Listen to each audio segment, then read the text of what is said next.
Hello, it's Zeph from Chatthing here, and today I'm going to show you how to use our email channel. So the email channel is going to allow your bots to be able to respond and process emails.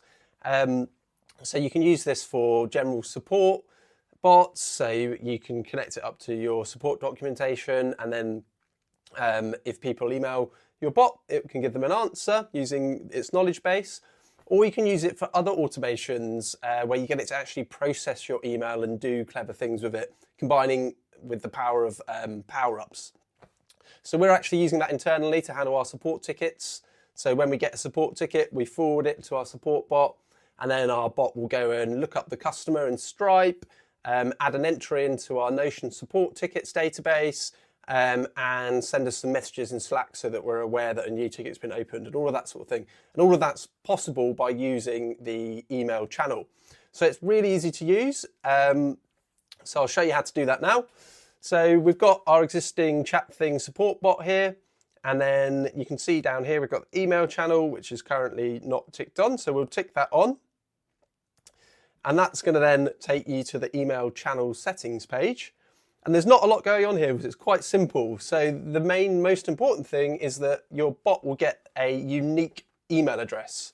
So this email address here, you can send an email to it and you'll get a response from your bot using everything else that you've configured.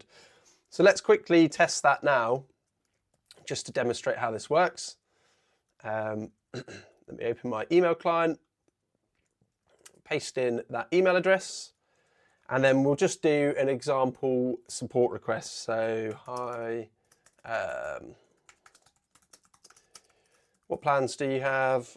Hi there, I am a large business looking for a AI chat support tool. I was just wondering what plans you have for a business of my size. So there we go, that will do. We'll send that. And then obviously this is email, so it's going to take a little bit of time for the email to be received by Chatthing and then processed. But what happens is this is just essentially like, and it opens another conversation, just like you would if somebody was messaging your bot via the web embed. And if you go to conversations, actually, here we go. We can just see that this has come in now. So it's received the email that we just sent it. It hasn't come up with a response yet. But there we go. There's a response. So now that we can see it in here that it's responded, I should be able to come back to my email client and see a response. And there we go. So it's nicely threaded under that. You can see here it's suggesting the enterprise plan, which makes sense considering I said I'm a large business, which is pretty cool. So yeah, that's the basics of it. So if you want to create a bot that you can respond to, respond to email, that's how you do it. The real power comes with adding power-ups. So we will show you that in a second. Okay, so now we're going to show you how you can do some really cool automations using the email channel. So this is going to combine the email channel with power-ups to extract information or start other processes when emails come in. So for this little demo, what we're going to do is we're going to pretend that we're running an Airbnb. And when you run an Airbnb, you receive emails with the booking information. So it has like the guest name, the dates that they're coming, the price they're paying, and that sort of thing. And it might be useful to have our bot look at our emails. Whenever it's an Airbnb email, extract all of that information using its AI abilities, and then drop it all into a Notion database so that we can have a nice centralized list of all of our bookings and add up the total money we've earned and that sort of thing. So I'll show you how to do that quickly. It's nice and simple. We'll create a new bot, Airbnb email bot. Welcome message doesn't really matter.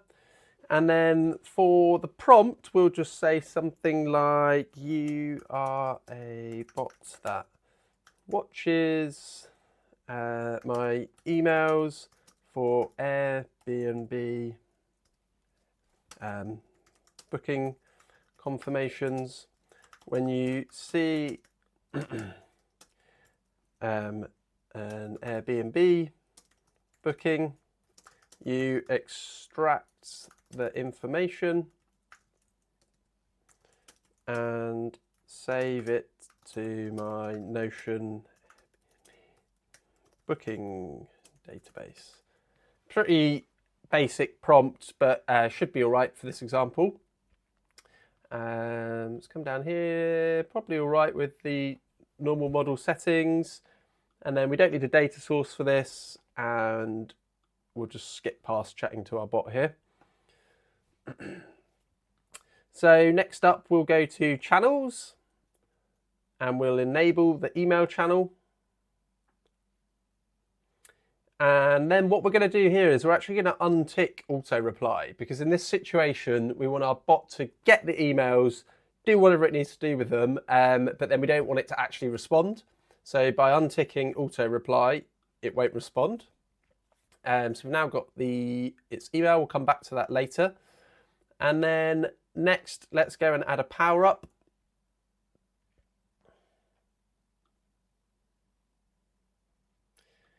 And we are going to add a save to Notion database power up. But this could save it into an Excel spreadsheet or Google Sheets, or it could email you or send you a Slack message, whatever is useful. And just before we do that, I'll just quickly show you the database. So we've just got a really simple database here. It's just got the guest name, the arrival date, the departure date and the price. It's just called bookings. You could go a lot deeper than this if you wanted to, but just for this example, it's fine. So we'll come back here and we'll find that database and add it.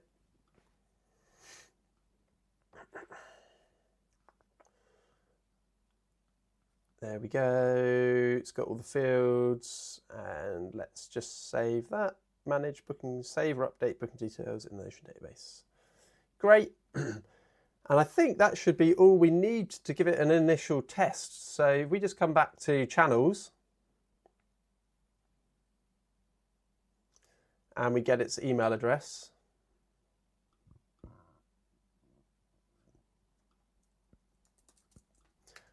And then if we open our email client, and we're just going to, obviously what you'd really do with this is you'd set up a forwarding rule from your mail provider to forward it all of the emails so that it can do this itself. But seeing as this is fictional at the moment, I'm just going to actually make up my own Airbnb booking email.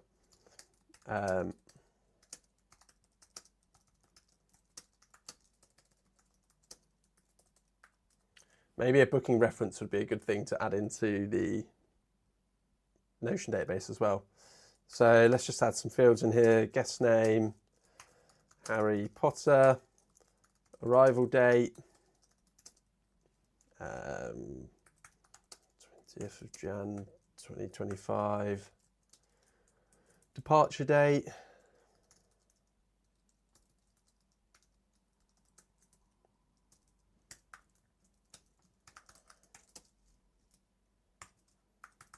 and the price.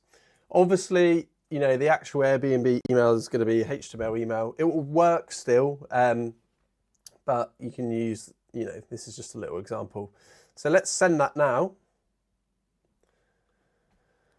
And we should see that email come in a little bit.